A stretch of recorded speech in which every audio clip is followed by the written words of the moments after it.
Well, good afternoon, Mr. Thomas. Good afternoon. How are we?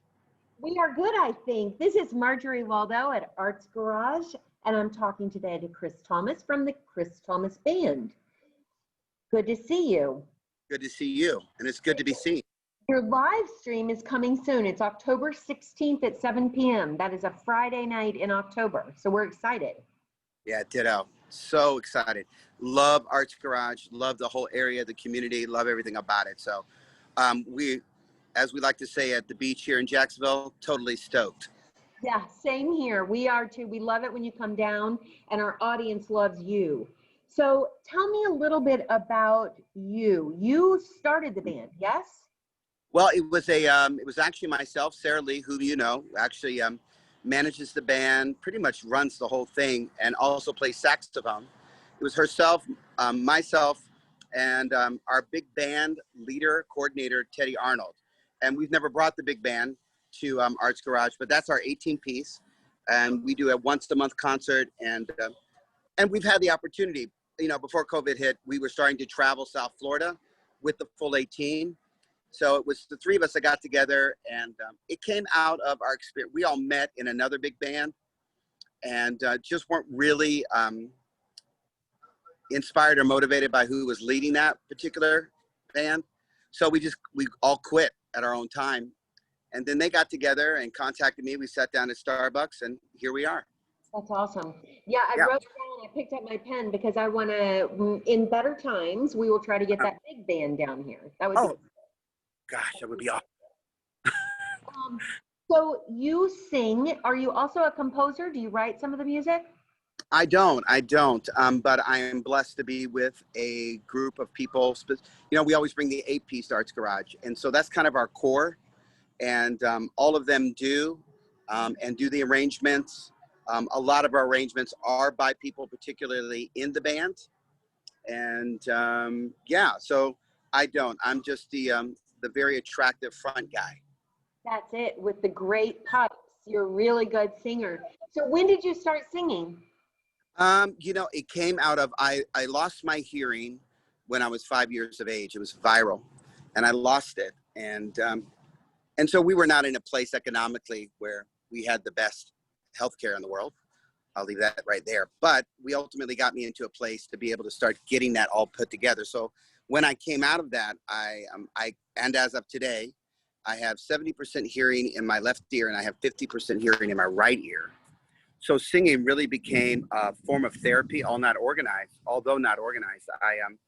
I just started to come home every day after school, and my parents had this massive collection of music, everything from Benny Goodman to you know, the Jackson 5, their first album that just dropped, everything, and in between, country music, classical. And so every day I would come home and I would just listen to music constantly and start to sing along with it. And that was really when I started to sing. And then performing really in a committed way has only been since the inception of the band, which is now, we just celebrated 6 years ago. So that's really it. I've been a professional ballroom dancer, still are, for the last 30 years. So the comfortability being on stage and the performing and all that, really I have to give credit to that. And then the voice and that and the other truly is, you know, it's God send or innate, whatever your beliefs might be. But that comes from somewhere I don't quite understand. But there you go. That's a really interesting story. I had no idea. I think that's really interesting. We're very fortunate that you were able to get what you needed to get enough of your hearing back that you could capture what you capture, because you are an incredible performer and we love the band so much. Thank you so much. All right, so you guys just dropped a single called Steppin' Out. Correct, yep. Tell us about it. So it's a cover of a cover. So one of my inspirations, actually I've got to have dinner with him, which a lot of us don't get to do in our lifetimes, but is the great jazz vocalese, Kurt Elling. So, and we're actually from the same neck of the woods in Chicago.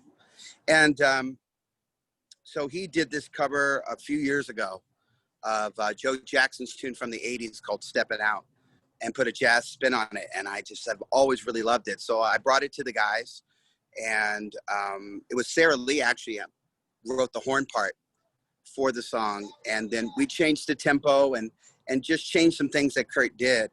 And we dropped it, I think probably about a month ago.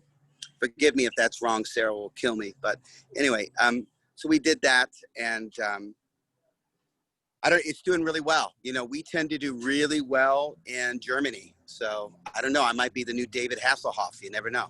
You never know. The ball dancing Hasselhoff. That's very. Yeah. So who are your inspirations for your craft, for music in particular, or for performance in general? Yeah, you know, I think performance, James Brown. James Brown is just massive to me. It's huge in what he does and what he did. Vocally, gosh, it's so wide. I love Lou Rawls. Absolutely love him. I love Sam Cooke, Kurt Elling, who I mentioned.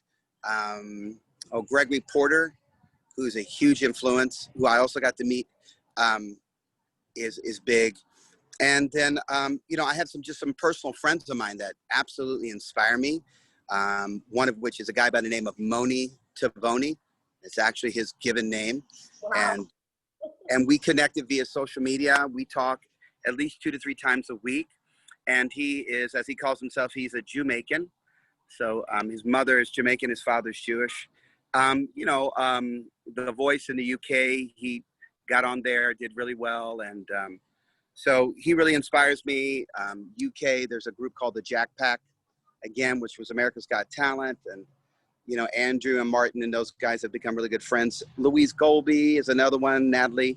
A lot of these people aren't mainstream, but they are such inspirations of mine. So, yeah, the list, we could be here for hours. I have so many. Really cool to hear, though, and it's a diversity of inspiration, too. So you see a real breadth there of your listening pleasures. That's cool. So you Right. all you do all day is listen to music or sing? Say that again, the first part. All you do all day long is sing, dance, or listen to music is what that Yeah, well, like you do, I got to run a business. Yeah. So, I do all the aspects of running a business as well, from behind the scenes to in front, from training professionals to marketing to networking, doing the accounting, all that. So everything that.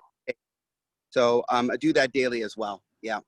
I know your business has too, like ours and many others, been hit very hard by the pandemic. So I hope that we're all out of it soon, singing a real happy song. So agreed. Tell me about, so Arts Garage believes that the arts are transformative and have a power to bring people in the community together, to heal people, to change your outlook on life. What do you feel the power of music is?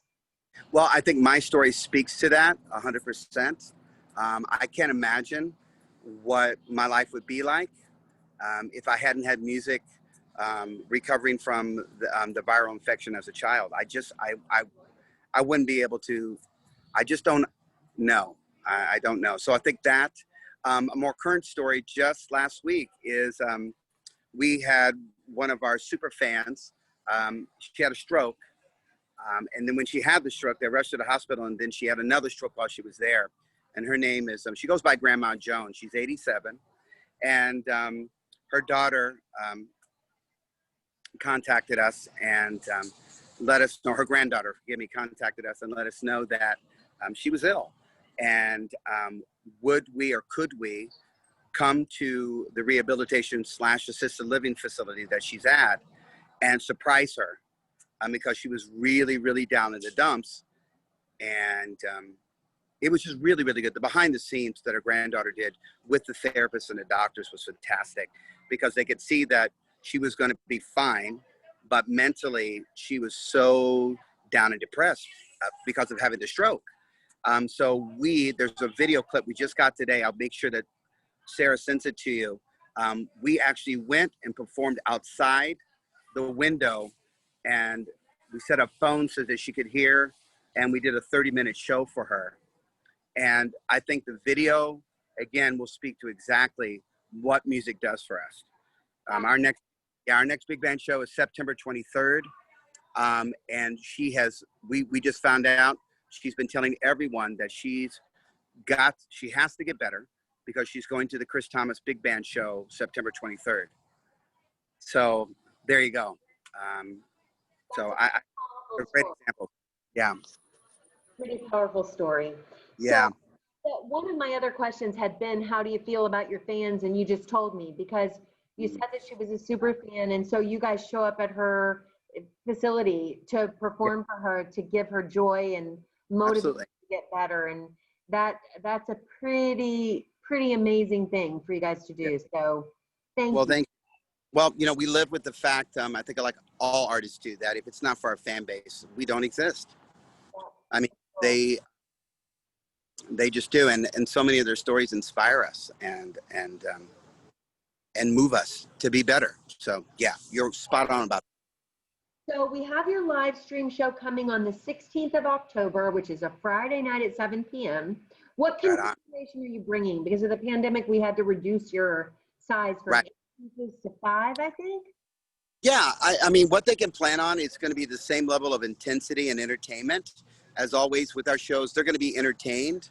And they're going to hear, you know, the Sinatra and Soul Tag is such the best way to describe us. They'll be able to hear all that music from the Sinatra era, the genre, and then to soul, hear everything from, you know, Stax Records soul music to Motown, of course, to current stuff. But again, high energy, and they're going to want to get up and move wherever they might be. That I can promise them. So yeah. Make sure they know to put on their dancing shoes. I would totally tell them to make sure that there is room to move. Be prepared. Okay, we'll tell them. Chris, yeah. Thank you so much for taking the time out of your day to talk with us. We can't wait to see you in the band. Oh, we can't wait either. And I do want to give a shout out to Arts Garage. And I know all the people who will see this know this already about the venue, but Marjorie, you and your crew and everybody there, for us, we are always, we feel like family every time we come there. It's the best way that I can make it palpable for people, that it's like family. It's like a reunion every time we come, the way we're treated, the way we're made to feel, and then the audience that comes. But you and your crew, just, you know, the reality is you'll probably never get quite the recognition and the appreciation that you deserve. But I'm hoping through my words right now that I'm sharing and people hearing that we make that more present in our own lives to appreciate the people in our lives like you. I'm really, really going to put that on people and make sure that they start doing that for the ones who aren't. So I thank you so much, truly. It is truly our pleasure, and it's a success that we made you feel that way, because you are our family. So thank you. You bet. Soon on October 16th. I'll be there. I'll be the brunette. Awesome. Bye.